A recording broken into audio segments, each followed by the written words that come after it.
Hong Kong means fragrant harbour. What sounds so lovely is one of the world's most fascinating major cities. In the former British colony, worlds collide. The city is growing constantly higher, faster, more compact.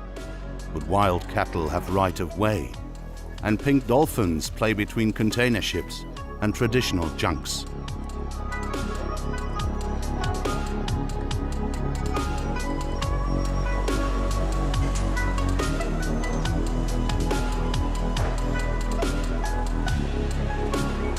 Hong Kong is an island state in the South China Sea.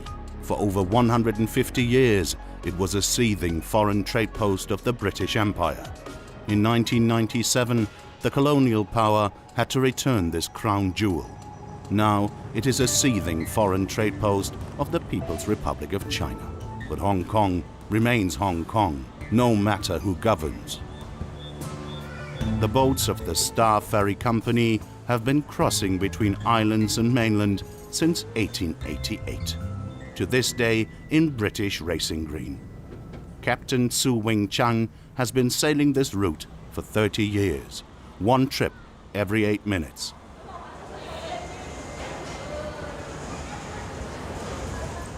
From banker to cookshop chef, everyone takes the ferry. A ticket costs just 2.5 Hong Kong dollars, around 25 cents, one of the few bargains in this city.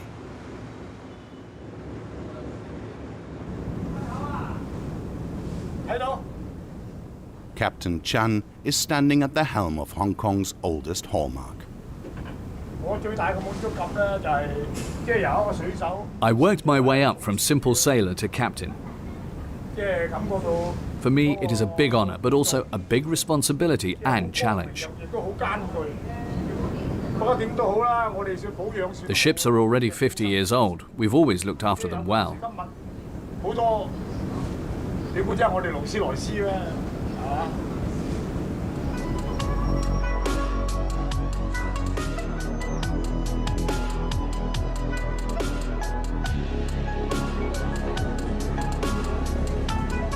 Captain Chan is glad to have such a steady occupation in this fast-moving metropolis. It was a happy coincidence. The job centre found me this job back then. I think my salary, hours and work are very good. Really, my work has become my hobby.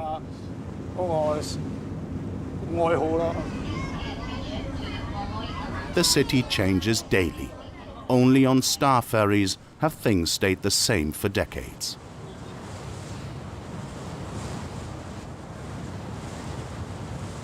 Today, a passenger is on board who's made his hobby his job. Kevin Pang is a blogger. He regularly writes about food on the internet. He loves the cuisine of his city and is always looking for new challenges for his taste buds. Kevin documents everything that is served up in Hong Kong. And a growing fan community follows his gastronomic adventures on the internet.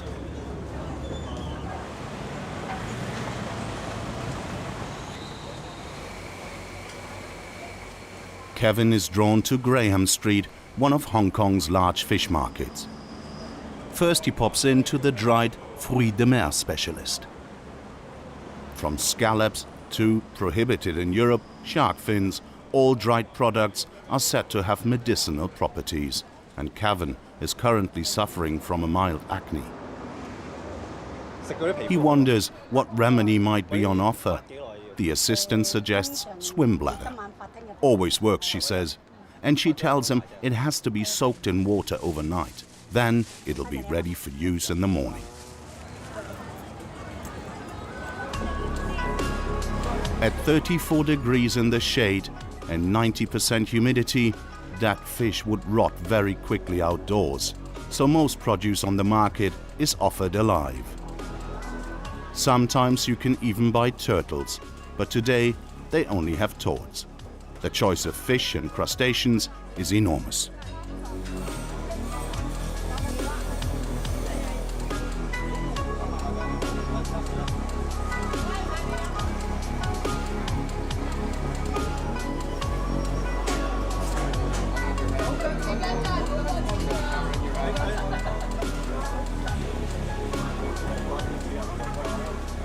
If a stall does sell dead fish, there is a special Hong Kong seal of freshness, one that cannot be forged. The heart still has to be beating, then you know the fish is fresh.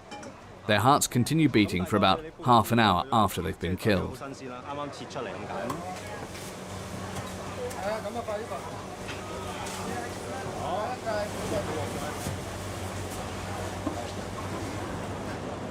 Hong Kong has the world's highest density of restaurants. In this trading metropolis, no business is carried out without a business meal. Everything goes through the stomach here. Everywhere, fruit, vegetables and spices are being dried, right and left, even on the major thoroughfares.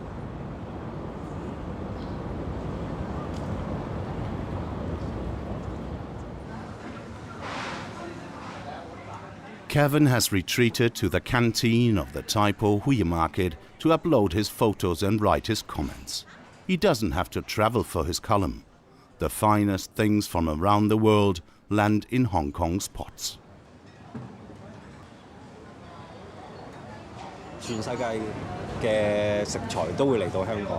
It is the diversity and freshness that make the food in Hong Kong so unique. You can find everything in this city. Every Tuesday and Thursday, French oysters arrive, and Japanese products arrive the same afternoon they were caught. I'm not too choosy, but it has to be tasty, no matter if it's a mouse or cockroach.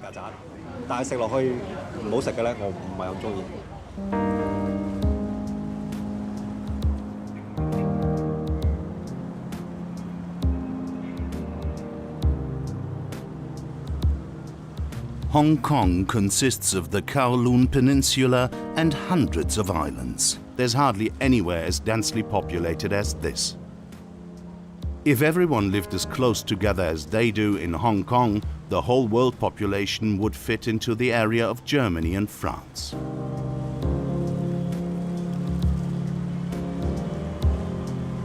Just behind the skyscrapers, you're suddenly in another world. The island of Lantau is from a bygone age. On the western end of the island is the stilt village of Tai O, a fishing village without fishing boats. In order to preserve fish stocks in Hong Kong waters, the government recently simply confiscated the entire fleet.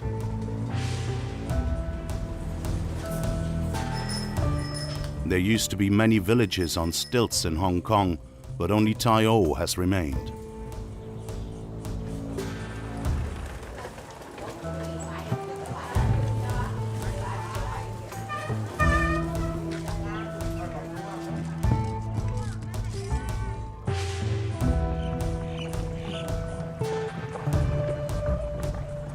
The villagers are only allowed to fish for their own consumption in small boats.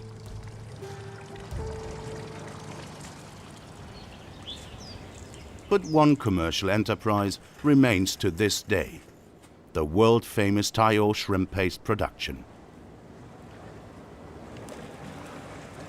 The paste is made by Mr. Zhang and is distributed around the world, from Canada to Australia.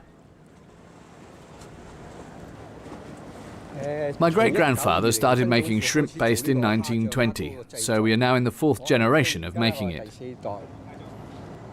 Before it can be sold, the paste has to be exposed to sunshine for 1 day. The paste is not allowed to dry out completely, but should only be irradiated by the sun. Even Mr. San himself isn't quite sure why. I once asked a professor why the paste tastes better when it has been exposed to the sun for a while. He said that the ultraviolet rays break down the shrimp's proteins, which improves the aroma.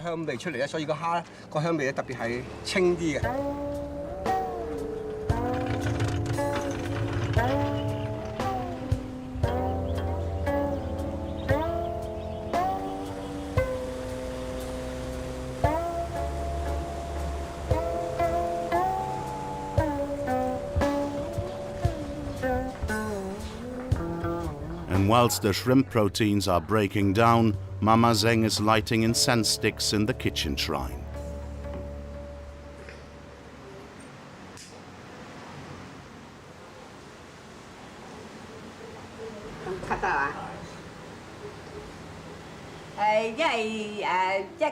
We do that for the patron of the house. If you're a Buddhist, then every family has one. In every small shop or restaurant.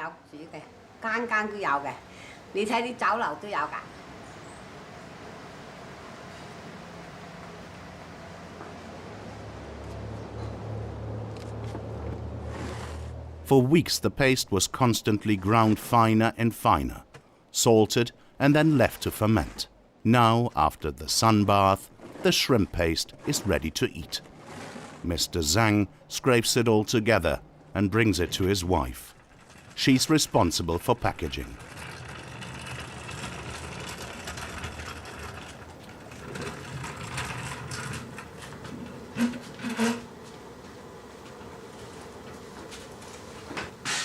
The product smells quite strong to European noses and is only used for seasoning. In South Chinese cooking, it is used for everything. With our shrimp paste, you can fry vegetables, pork, chicken, ribs, tofu, or aubergines. Whatever you like.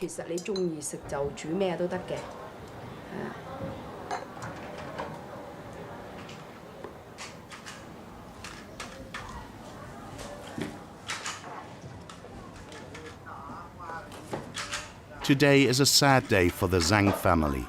This was the last barrel of original Tai O shrimps. Since the government has taken the villagers' boats away, nobody can deliver anymore.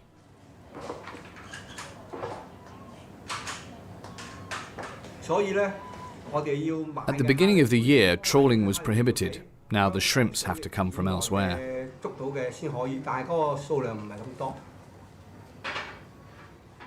All day long, the villagers and a few visitors have had the aroma of the spicy paste in their noses. As soon as the labels are on the jars, they are queuing up.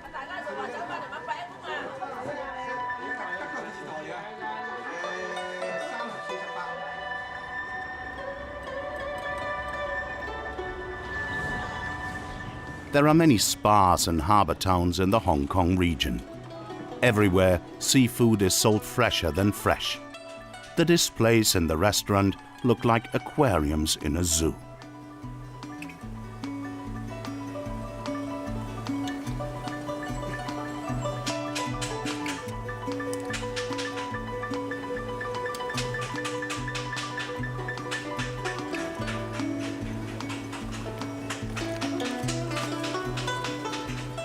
The restaurants and their customers know that they take a lot from the sea, so they try and give something back every so often. Give and take, yin and yang.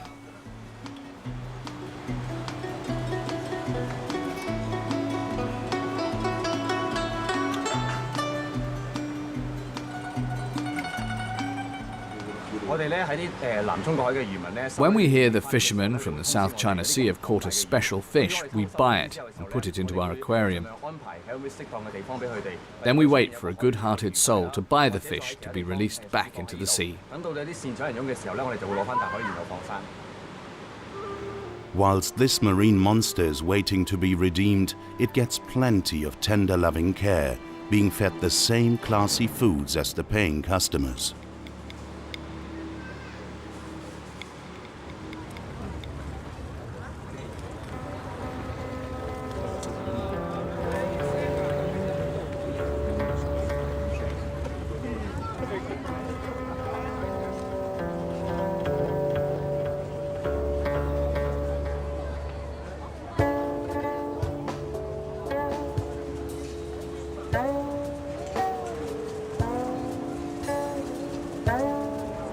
In contrast to the mainland Chinese, the people in Hong Kong have religious freedom. The main religion is Taoism, generally coupled with Buddhism.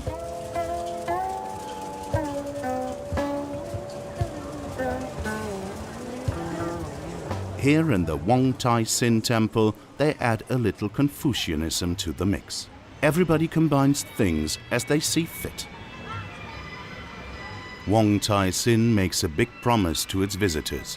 Every wish will come true. Small wonder that the temple is so popular.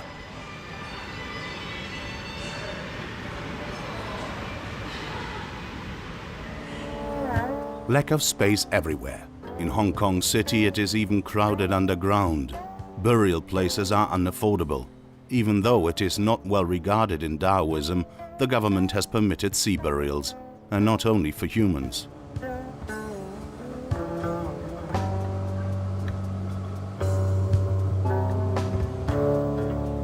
The company Love Forever Pets offers sea burial ceremonies for pets.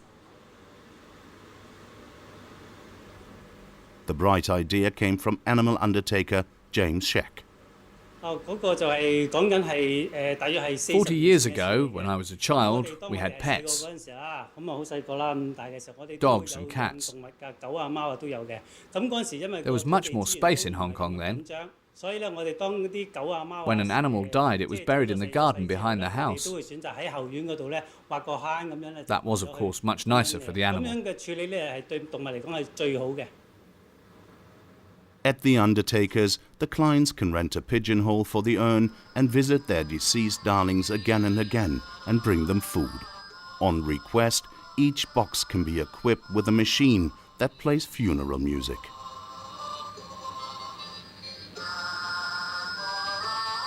Taoists believe that it brings bad luck to store the ashes of the deceased at home, so all the pigeonholes are taken. On this yellow pineapple here it says, "Big Mantra of Empathy."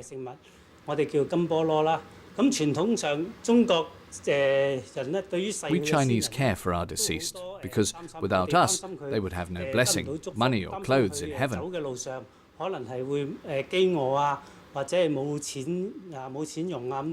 mantra ensures that they get what they need.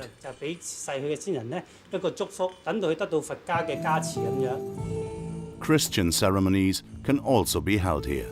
There is a separate mourning room for that.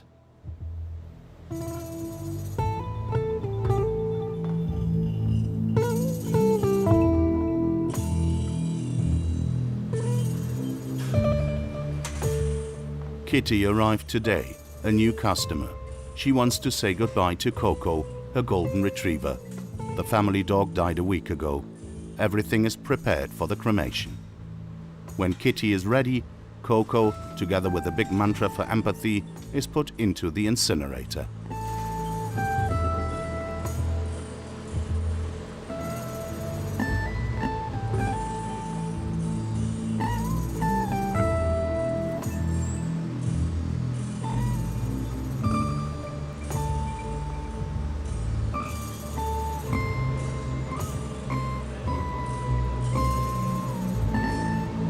Kitty wants a sea burial for Coco. They intend to go out at sea at the weekend with a Taoist priest.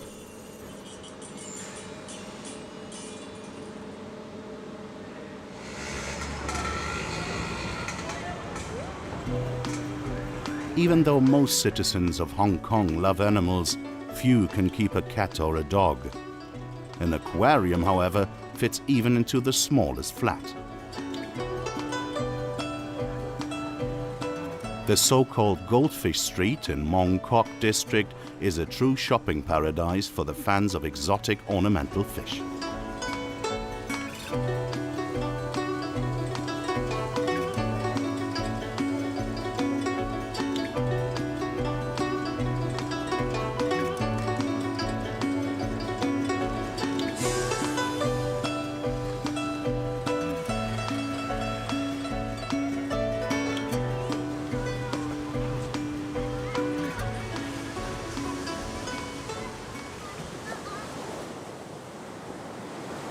Lantau is Hong Kong's largest island, but only 45,000 rather than 1 million people live here. Most of Lantau is a nature reserve. The south coast is a retreat for the wealthy.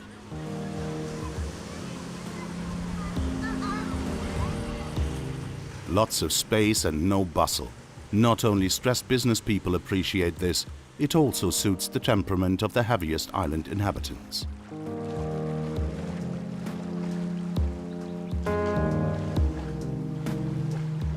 The wild water buffaloes are not easily agitated.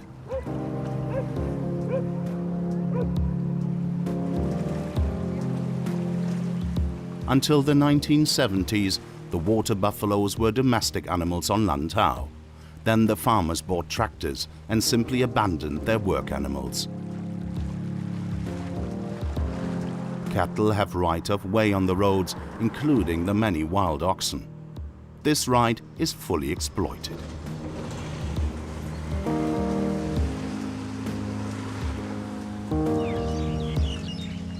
Ho Loi chairs the Lantau Buffalo Association.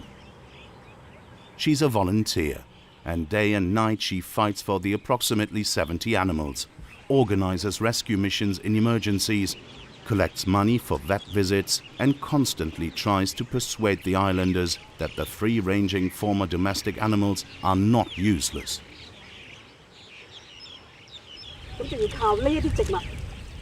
The water from the mountains can only be cleaned by marsh plants, but only the heavy buffaloes can break up the soil and turn it back into a wetland. And only then do the marsh plants grow there again to absorb contaminants before the water goes into the sea. The buffaloes are part of nature's self-cleansing system, so to speak.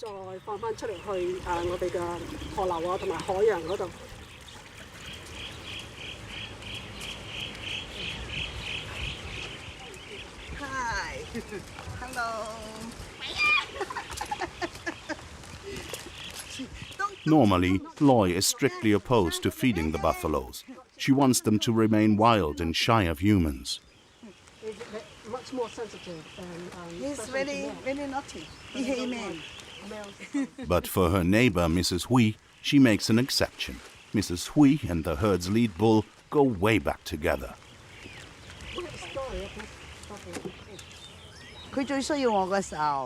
He was once badly injured, couldn't walk or eat, so I took care of him. He would have rejected my husband. The Buffalo Association is not for men. Women are better at dealing with animals. Men are not suited for this work because water buffaloes have a very strong territorial behavior. When they smell a man, they think that he wants to invade their territory. They think the man is a rival, and that can be very dangerous. In the evening, Loi has to go to Mui Wo, buffalo alarm. A wild herd lives in the small town. The animals were very popular until a new bull came along and started to make trouble. The black bull over there, that's the one we need to catch. We'll drive the other cattle ahead, and then we'll try to cage this one. In the evening, the buffaloes always come to the village square to sleep. Together with members of the sister organization, Friends of the Cattle, Loi drives the animals into a fenced area. The bad black bull follows, then the trap closes. Tomorrow, the troublemaker will be taken to a different part of the island. Loi is relieved, and so are the buffaloes.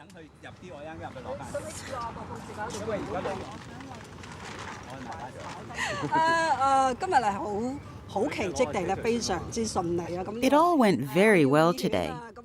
We managed it together. We from the Buffalo Association and the Friends of the Cattle. The bad bull is no longer a threat. I'm very glad. He was a very bad influence on the cows. We had him castrated, but he still couldn't behave, and he scared the whole village.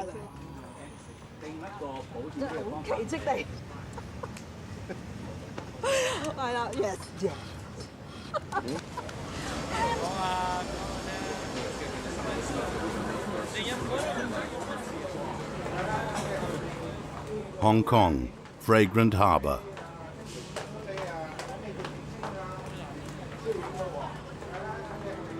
The metropolis on the sea carries this sensuous name because the rare Aquilaria malaxensis used to grow here. Its aromatic agar wood used to be indispensable for Taoist smoke ceremonies. These days, the harbour city on the mouth of the Pearl River smells less sweet.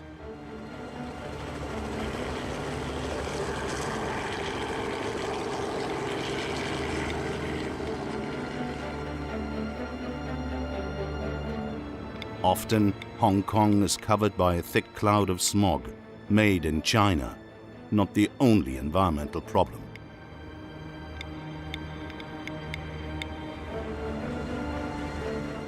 The government sends out more than 50 boats a day to fish rubbish from the sea.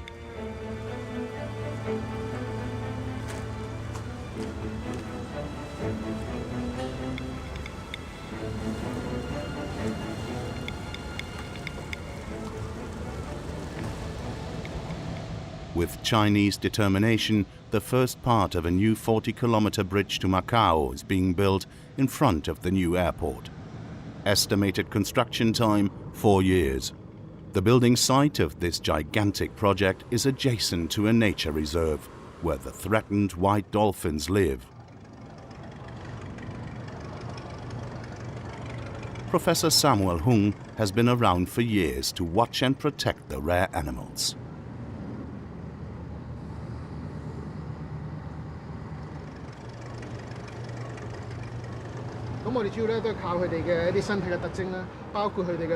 We have categorized all of Hong Kong's dolphins in our database. We can recognize them by their features, size, shape and spots.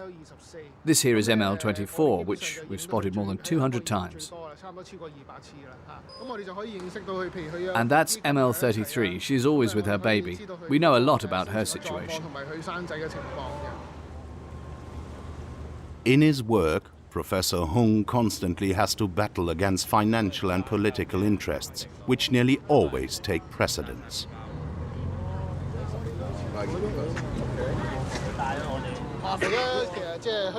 The dolphin population got smaller and smaller.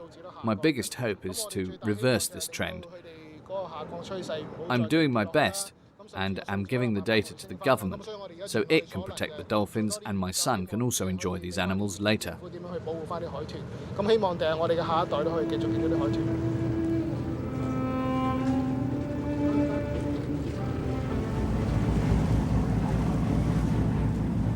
With an assistant and 2 students, Samuel is today again watching his charges. The bay used to be idyllic. Now it's directly between the approach to a container harbour and the Hong Kong-Macau bridge under construction.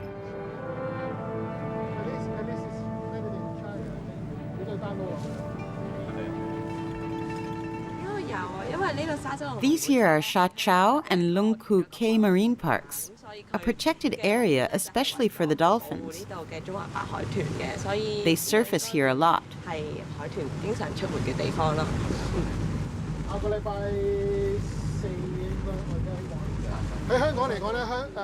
The dolphins are very popular in Hong Kong. The people are worried about them. This attention is important for our work. It puts pressure on the government. The research team are in luck, a family with a calf, old friends of Samuel's. The dolphins appear to recognize him and play close to the boat.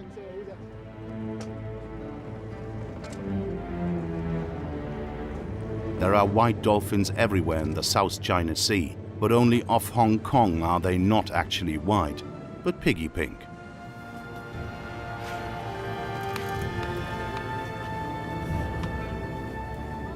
Despite his title, the professor is considered an activist in Hong Kong.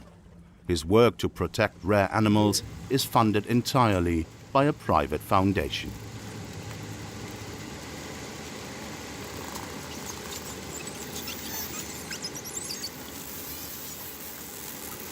We can't understand the dolphins twittering, but it's clear that they're stressed. We're trying to record the communication of these animals amongst each other. We want to find out what impact the loud engines and propellers are having. The professor's been watching dolphins for 16 years. It's been getting worse year after year. Increased boat traffic, more land gain, and now the monster bridge. It's not easy for the dolphins to live in the waters off Hong Kong. We hope that our research will achieve something, but the needs of people always take precedence. What we can do is really quite limited, but we do our best.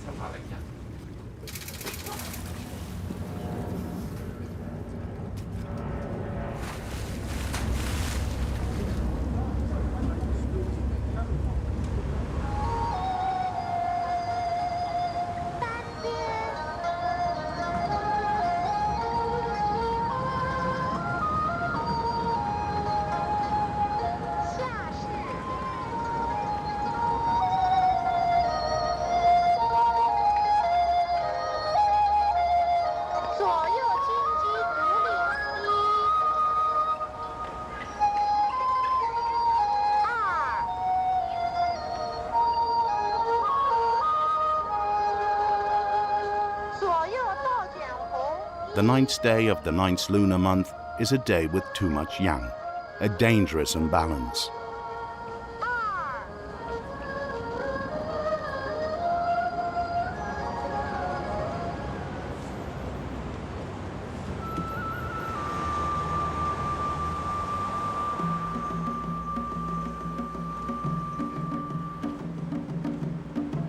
On this day, the so-called double 9th, usually in October, it's traditional to visit the deceased with food or other gifts. Taoism teaches that the dead go to heaven naked and without possessions.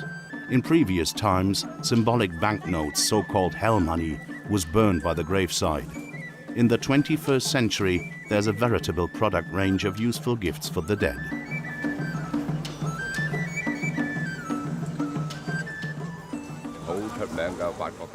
This is the well-known French brand Hermes. Only the best for the deceased. Shoes, roast chicken, smartphones, schnapps, clothes, all made of cardboard. If you want to send a dead person a laptop in heaven, you have to buy the corresponding model in card and burn it at the grave.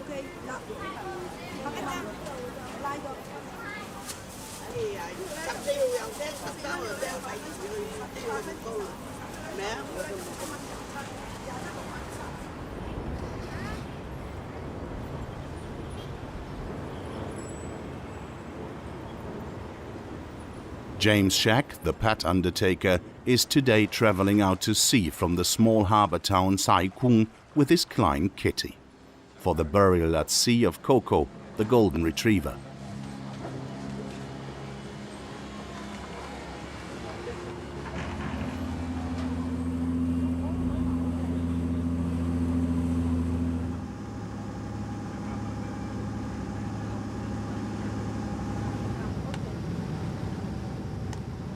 A Taoist priest is also on board. Before the ceremony, he folds and spreads the hell money expertly.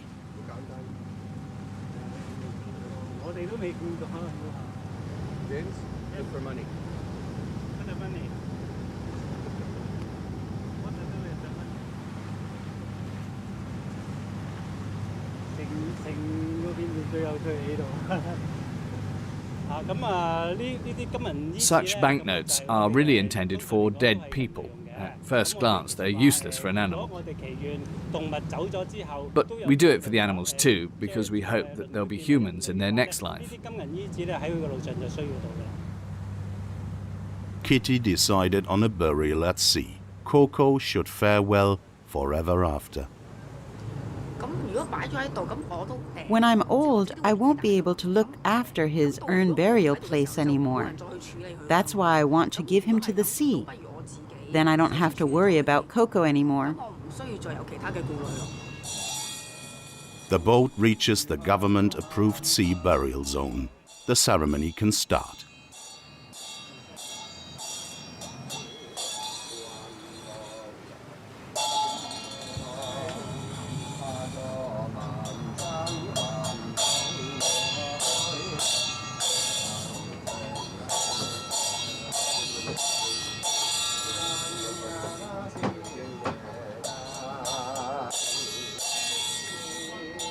At the stern, hell money and the other gifts are burned.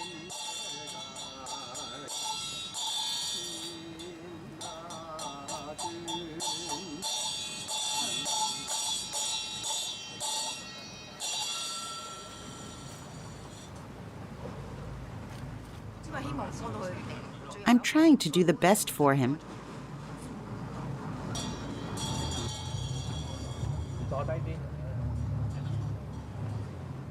Coco's ashes come into a kitchen funnel and are then spread over the sea. Most, anyway.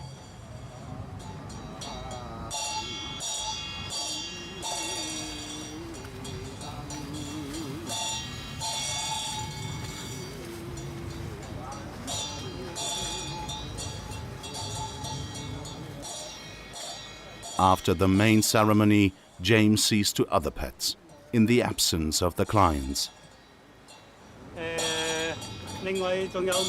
There are 5 more urns, mainly dogs.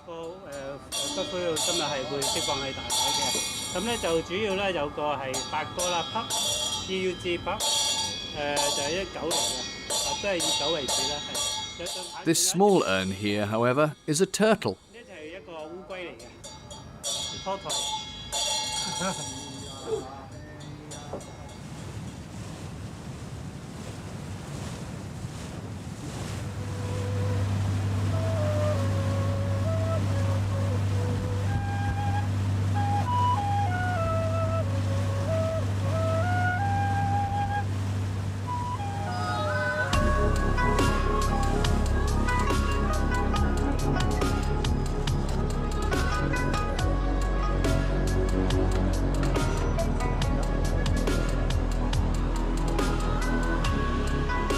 It's evening in Hong Kong City, and for Kevin Pang, the restaurant blogger, it'll be an exciting one. The readers of his internet site on Hong Kong's cuisine are taking part in a prize draw. First prize, an evening meal with Kevin. Now he has to impress winners Sabrina and Karin.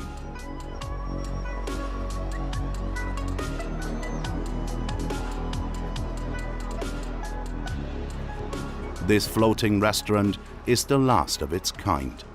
There used to be a lot of them managed by refugees without permission to stay. For the boat people, this was their only chance to work, as they weren't allowed to set foot on land. The boss, Sister Lung, comes from that generation. The whole evening she shunts her fleet of one-table boats between quay and kitchen. Kevin is firing questions at her for his blog entry. I had to teach myself everything. How to row this boat, to cook. We were really poor. It has been a long way. Can you swim? I had to teach myself to swim too. Over there at the dock there are a few steps. When the water level rose, I would go there and would let myself glide into the water until I could finally do it. Wasn't that dangerous? Oh, I was brave. I wasn't afraid of dying. The young ladies are actually from Hong Kong and are wondering why they've never heard of this restaurant. Did it open recently? Many years ago. As you can see, the kitchen only offers the best seafood.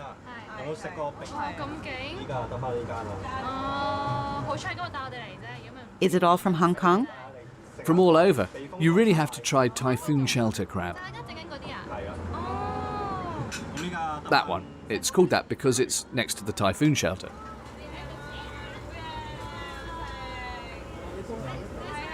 The small kitchen only offers 2 menus a night. In return, the food arrives promptly, fresh and in plentiful quantities.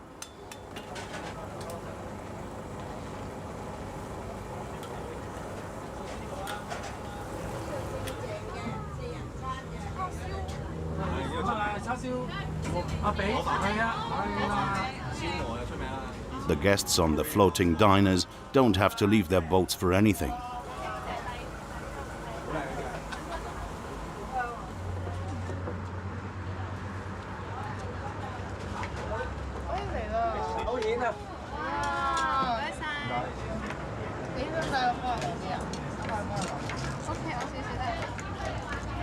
Kevin is entertaining the two winners of the competition at his table with his immense gastronomic knowledge.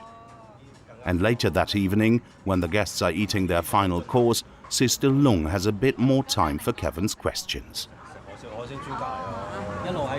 She's always lived on a boat, she says, and why did she never live ashore? Life used to be hard. I wasn't allowed ashore. My family didn't even have money to send me to school. I only got as far as second year.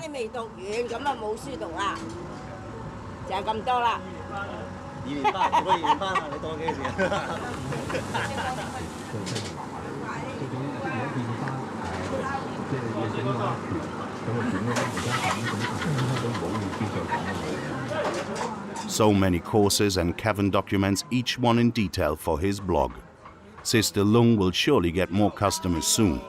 What started as a desperate measure for immigrants could become the next in restaurant, thanks to Kevin. Sister Lung, who wasn't allowed ashore as a child, has come a long way.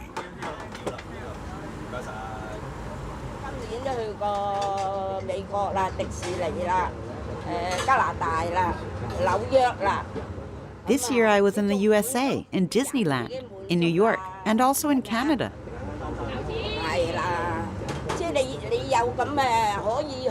Why shouldn't I be happy when I have someone who travels with me?